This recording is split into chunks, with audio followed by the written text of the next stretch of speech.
In terms of the contribution in Canada, it's about 8% of the total emissions in Canada, so it's a relatively small portion. Oh, less than 1% is arising from dairy as a whole. By far the largest emissions are associated with the fossil fuels, transportation. That's a much bigger issue in terms of emissions in Canada. From a variety of sources. So one of them would be obviously ruminants produce methane, so that's a byproduct of the fermentation process when they digest the plant cell walls, so the forages and that we feed to cattle, which they're able to digest and animals like chickens and pigs can't.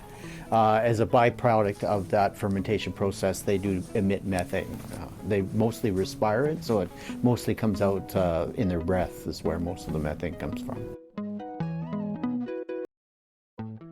The number of dairy cattle in Canada continues to decline.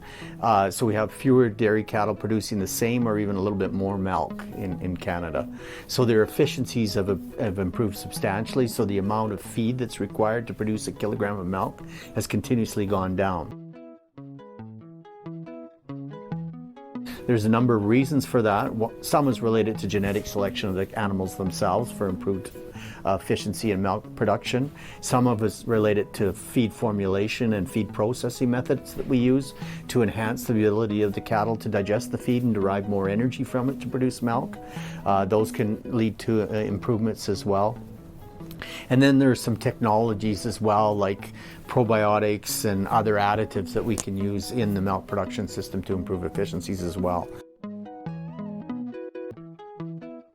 Not only do they focus on the nutrition of the cow and the health of the cow itself, but they're also looking at things like nutrient management. So how is that manure handled? How does that manure fit into their production system? You know, manure is also valuable fertilizer. So whenever they use that manure to fertilize their surrounding lands that might be producing either grass or crops to be fed to the cows, when they use manure for that purpose, they can lower their amount of chemical fertilizer that they're using. And chemical fertilizer is produced from fossil fuels, so there's a reduction in the carbon footprint as a result of using that as well. Manure application approaches, so applying manure to the land, either incorporating it directly into the soil will lower the amount of emissions versus leaving it on the surface of the soil itself.